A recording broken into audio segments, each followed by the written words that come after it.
you. Now, let's talk about vigilantism. And I've been privileged to be joined by a lawyer, former Chief of Staff of the Republic of Ghana, and a father of many. Ato Dadzie, Honorable Chief, good morning. Thank you very much for your time. Very much. Good to see you again. Yeah, good to see you. We won't let the old man rest. Oh, yeah. Yes, so we'll pull you out. Early, How are you doing these days? I'm fine, thank God, At the age, you go to sleep and you have all the diabetes and hypertension and whatnot rocking you. You wake up in the morning, you say, thank God. Thank God. Thank God. So far, so good. Yeah. What have you been hearing on the airwaves these days about vigilantism? Well, not just hearing, seeing. I mean, many of us woke up to some graphics and coming out from Iowa, so Wagon, and it showed, a group of unidentified persons, attacking and brutalizing people. The pictures are there. Yeah, I mean, one didn't think that was Ghana, because over the last how many years, there's been a lot of training of our police and the military on human rights and human rights abuses and whatnot, A lot of training has gone. Kofi Annan Peace Center has gone out. So for a belated conduct like that, people were shocked. So it's like, where did these people come from? And clearly emblazoned on the trucks, police, SWAT. And it was very difficult to believe that was our police. You get me? So if they are not the police, who are they? And then the Minister for National Security comes out to say they are our people. Right. For me as a lawyer, I mean, that was a little shocking because whether I, as Brian Achampon, or we, the National Security, under our Constitution, Article 85 is very clear. It's not permitted. Right. The National Security Council does not have power and authority to constitute a force. National security is simply, at best, intelligence collecting agency, headed by the president, the vice president, and whatnot. They don't have command authority. You see, troops must always be under command and control. Right. If you have troops who are not under command and control and discipline of a specific nature, then they become a problem.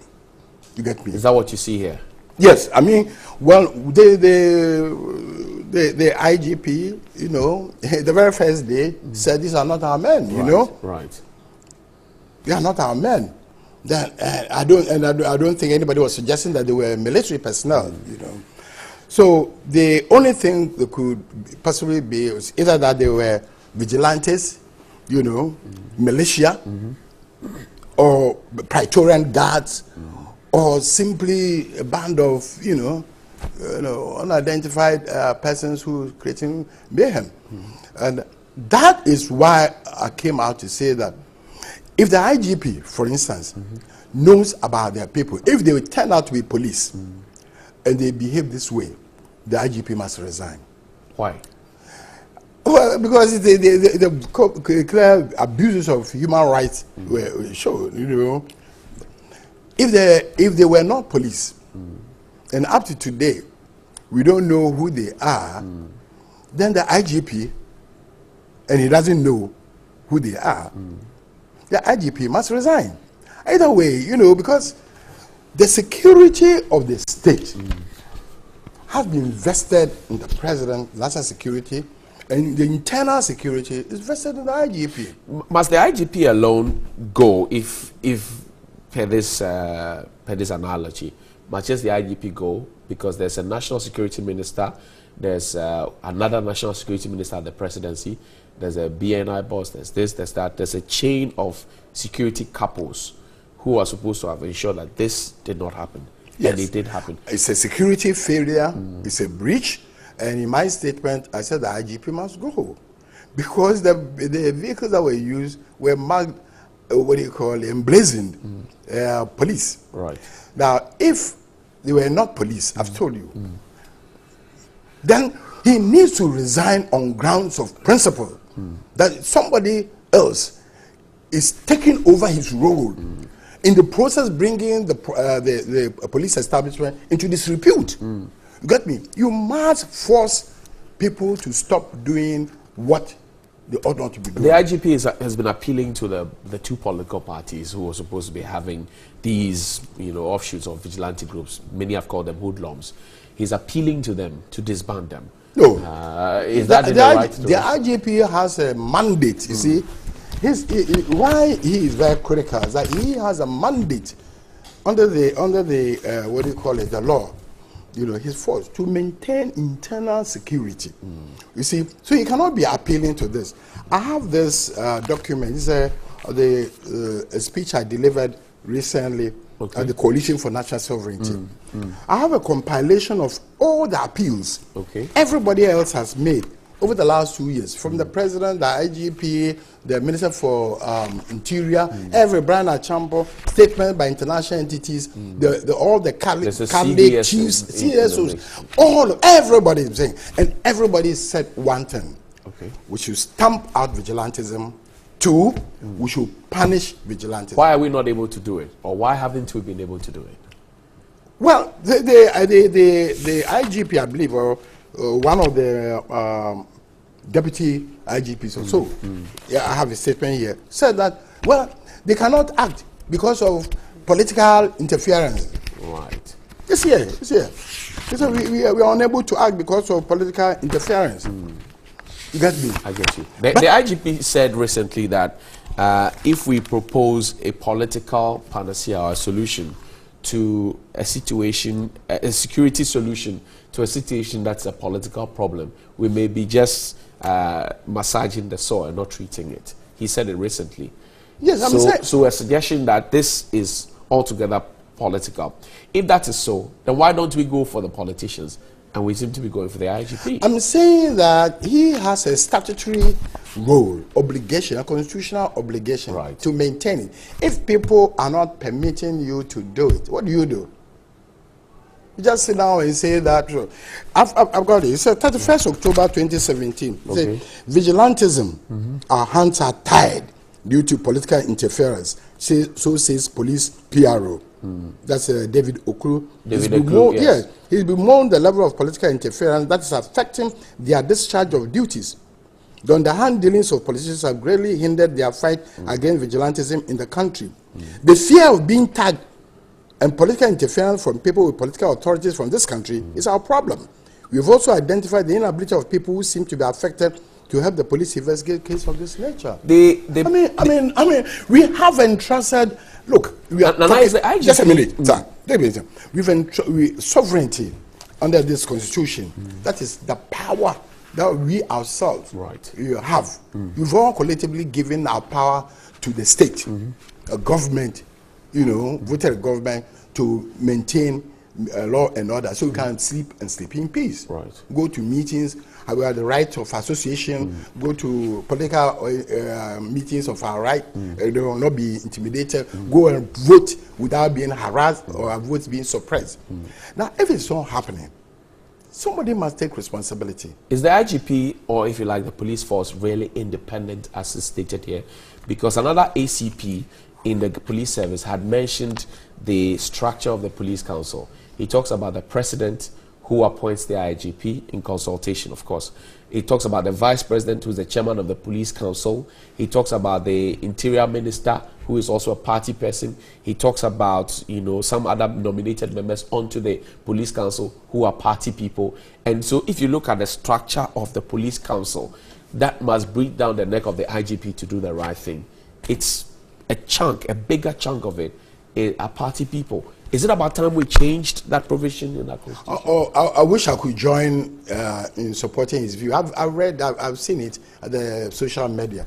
And I think he makes very solid points, except that I disagree with the conclusion. You see, the Attorney General is also the Minister for Justice. Right. You see, the Constitution defines things in a certain way between the cold words and then the implementation, how things must actually work.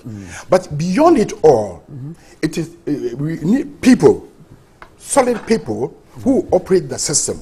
You understand? The Constitution is very clear about the role of the police council. It said they shall, among other things, 202, I believe, they control and direct the IGP. Right. You get me? For the control administration of the IGP. Now, the kind of control. Power. They have the control, over the IGP in that sense that you were saying. But first and foremost, the IGP is a professional man. He's a professional policeman. How many times hasn't the president said to the IGP that make the laws work, go and arrest people? Exactly. And we haven't seen that. Exactly. How many times? So if the president, I'm saying, and I have it, I've rubbed all the curtains so many times. The president has said that vigilantism is a crime. This is what the president said. Vigilantism is a crime. Let's stop it. Let's crack down on it. But it's all happening. But the person who has the responsibility to crack down, it's all cracking the people down. What do we say to him? It's one thing to say we condemn it, it's not good, and yet the parties, the NDC, the MPP, are holding on to whatever they call vigilante groups. They are holding on to it, and they say we condemn it, we don't like it, and whatever it is, it doesn't add up. The equation doesn't add up. Yes, I agree with you, but it is the issue of impunity. You understand? Impunity. Impunity simply means that people do what they think that when they do, they will not be punished. The power to punish, to arrest and to punish is in the police. So you think the IGP has failed in doing that? Look, I have nothing personal against him. I'm saying that as a matter of principle, that we are sitting here today talking about the menace of vigilantism. In 2 years, the president has said the same thing. The minister for defense has said the same thing. Ambrose Derry, I have his statement here. He said, if you don't, if you are unable to deal with it, I will resign. I remember that. He said, we resign. Indeed, at a point in case, he said, the police will be disciplined. They'll be punished. He called the regional commander. He said, you will be punished if you don't stem the rising. Where do we go from here? What do you propose we do? To the IGP first? To the vice president, who is the chairman of the police council? What do you propose? Well, I'm saying that. I've said last week or so, after seeing the event, I said that, look, first of all, we must set example. We must show a commitment to this particular cause, that is to stop this menace. If Mr. President, our president, in 2 years talks about stopping an event of such proportion, and it's not happening, it's sad, it's distressing. You understand? So he must crack the whip. He must, set some example by saying, Brian Achampon, as I said, must step down. The reason being simple. It's in my statement. He said, redeployed him. He said he associated himself with a group. There's a commission that's looking at it. You say? There's a commission, the Justice Short. No, I'm not talking about the commission's work. I'm saying the day of the event. When they were saying, yes, you see, he said we. I said, wow. So he knows the people. You understand? Should he go too? That was my statement. Because he will have to go for another reason, that he knows about the existence of that group is a problem.